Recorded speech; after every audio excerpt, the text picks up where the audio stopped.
Language is often a reflection of the culture and history of a society, and this is particularly true when it comes to the world of finance.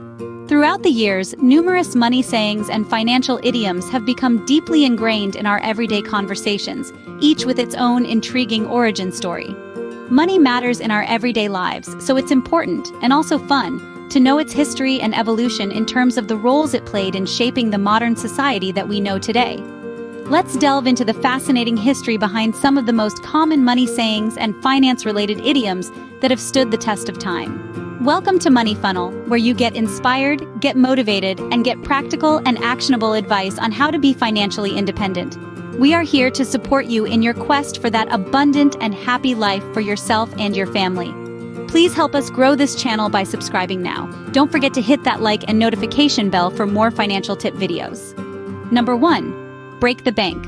This popular phrase traces its roots back to the world of gambling. In the 19th century, the term bank referred to the table where a gambler could make their bets. Breaking the bank meant winning more money than the bank had on hand, forcing the game to stop while the house replenished its funds. Picture this example. The high-stakes gambler entered the casino with the intention to break the bank, placing increasingly audacious bets until he amassed a fortune that surpassed the casino's reserves. Breaking the bank might have been possible in the old days where the bank consisted of small gambling houses. But with the advent of big casinos nowadays, the bank, or the house, always wins. Number 2. Cost an arm and a leg. Originating during World War II, this phrase was believed to have originated from the high cost of prosthetic limbs for injured soldiers. It has since evolved to represent any expense that seems exorbitant or excessively high. A good example is this. The repair work on the vintage car ended up costing an arm and a leg, exceeding the owner's budget by several $1,000s due to the scarcity of original parts and specialized labor. Number 3. Penny for your thoughts. Dating back to the 16th century, this idiom was first recorded in a book by John Haywood. It was used as a playful way to ask someone what they were thinking about, often suggesting that the person's thoughts were not worth much. A good way to illustrate this is by a sample conversation. "You seem lost in thought," Sarah remarked. "Care to share what's on your mind?" John chuckled and replied, "Oh, just a penny for your thoughts. They aren't worth much anyway." Number 4. Squeaky clean. While not directly related to finance, this saying has its roots in the Great Depression era.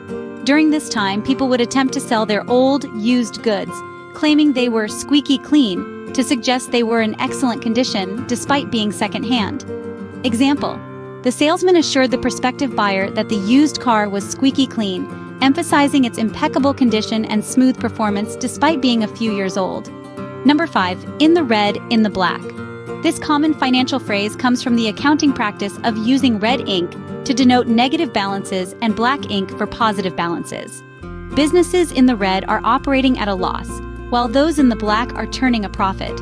A good example is a company's quarterly report revealed that despite efforts to cut costs, the business remained in the red, prompting the management to strategize further to reverse the financial decline and get back in the black. Number 6. Golden handshake. Originating in the 1960s, this phrase refers to a generous severance package given to an executive or employee upon leaving a company.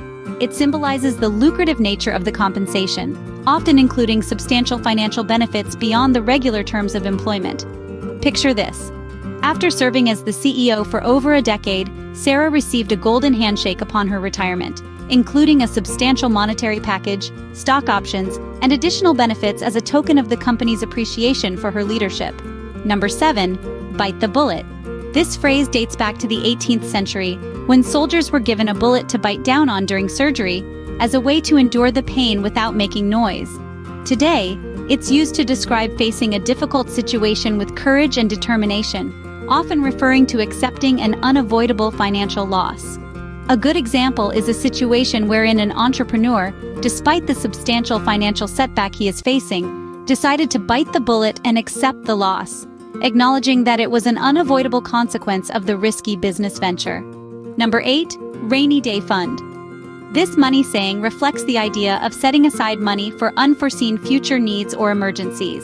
It alludes to the necessity of being financially prepared for difficult times, akin to saving for a rainy day, when unexpected expenses or financial challenges arise. Example: Caroline diligently contributed a portion of his monthly income to his rainy day fund, ensuring that he was financially prepared for any unforeseen medical emergencies or sudden job loss that might arise in the future. Number 9. Money talks. The origin of this money saying can be traced back to the early 20th century. It suggests that wealth and financial power can influence and persuade others more effectively than words alone, highlighting the persuasive impact of financial resources in various aspects of life. Picture this. Despite the initial resistance from the board members, the influential investors' substantial monetary contribution to the project made it clear that in this scenario, money talks louder than any persuasive argument or proposal. Number 10. Throw good money after bad. This idiom dates back to the 16th century and refers to the act of wasting more resources, typically money, on an already lost cause or failed investment. It emphasizes the futility of continuing to invest in something that is unlikely to yield positive returns. Example: despite the declining performance of the startup, the investor continued to pour funds into the business, unwilling to accept the reality that he was throwing good money after bad, with little hope of turning the venture into a profitable enterprise. Number 11. Get your money's worth. This idiom implies receiving the full value or benefit of what has been paid for. It originated in the 19th century and reflects the idea of maximizing the value of a purchase or investment, emphasizing the importance of ensuring a fair exchange for one's money. Example: after extensive research, Jennifer purchased the high-quality blender, determined to get her money's worth by using it regularly for preparing nutritious smoothies and soups, maximizing the value of her investment. Number 12. Easy money. Originating in the early 20th century, this phrase refers to money earned without much effort or difficulty.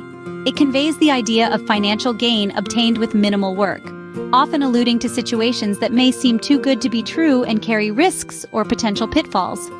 Picture this. Mark was tempted by the promise of easy money through an online investment scheme, only to realize later that it was a scam, reinforcing the age-old adage that there's no such thing as easy money without taking substantial risks. Number 13. Tighten your belt. This idiom dates back to times of financial hardship, when people would literally tighten their belts to make their clothing fit better due to weight loss from reduced food intake. Today, it symbolizes the need to reduce spending and live more frugally during times of economic difficulty.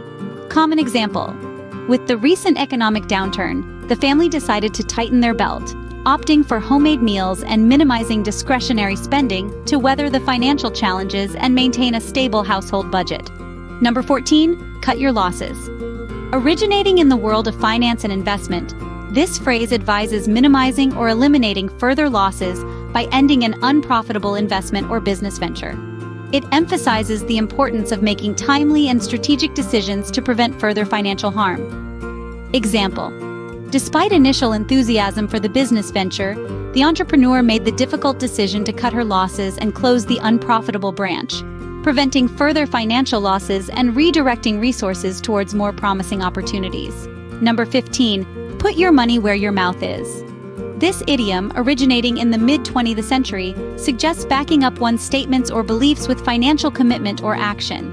It emphasizes the idea of demonstrating confidence in one's assertions through tangible financial investments or contributions. Example: the passionate advocate decided to put his money where his mouth is by donating a substantial sum to the charity he had been advocating for, demonstrating his commitment and support for the cause beyond mere words. Number 16. Cutting corners. Originating from the world of sailing, this phrase referred to ships cutting corners too close to save time and effort, often resulting in accidents or damage. Today, it is used to describe the act of taking shortcuts that may compromise quality or safety, particularly in the context of cost-saving measures that may have adverse consequences. Example: the construction company's decision to cut corners by using substandard materials led to frequent repairs and safety concerns, highlighting the risks associated with compromising quality to reduce costs. Number 17. Penny wise, pound foolish. Tracing back to the British currency system, this saying cautions against being excessively frugal with small expenses while ignoring larger, more significant costs. It highlights the importance of considering the overall financial impact of decisions rather than solely focusing on minor savings. Picture this. Despite saving a few dollars by purchasing the cheaper product, Sarah soon realized that it required frequent repairs and replacements, making her realize that she had been penny-wise but pound-foolish in the long run. Number 18. Make ends meet. Dating back to the 17th century, this phrase refers to the act of managing one's finances to cover essential expenses despite limited resources. It emphasizes the need to balance income and expenses to meet basic needs and maintain financial stability. Example: despite the financial challenges, the single mother managed to make ends meet by carefully budgeting her expenses and taking on an additional part-time job to ensure that her family's essential needs were met each month. Number 19. Bottom line. Originating in the world of accounting, this term refers to the final figure representing a company's net earnings or losses. It has evolved to represent the ultimate result or conclusion of a financial matter, emphasizing the fundamental or most crucial aspect of a situation. Example: the company's annual report revealed a positive bottom line, indicating a significant increase in profits compared to the previous year, underscoring the overall financial success and stability of the organization. And number 20, a penny saved is a penny earned. Coined by Benjamin Franklin in the 18th century, this famous saying promotes the importance of saving money as a form of income. It underscores the value of frugality and the benefits of preserving one's resources, suggesting that money saved is as valuable as money earned through labor or work. Example: by diligently saving a portion of his monthly income, John gradually built a substantial savings account, realizing that each penny saved was indeed a penny earned, contributing to his financial security and peace of mind. There you have it, the 20 money sayings and their fascinating origins. Understanding the origins of these financial idioms not only provides insights into the history of money and commerce, but also offers a unique glimpse into the evolution of language and culture. They provide historical context and practical wisdom that have shaped common financial expressions. These money sayings continue to be a part of our everyday conversations, serving as valuable reminders and guidelines for making sound financial decisions and practices in various aspects of life. To learn more financial tips, watch the next video recommended by YouTube here. Thanks for watching.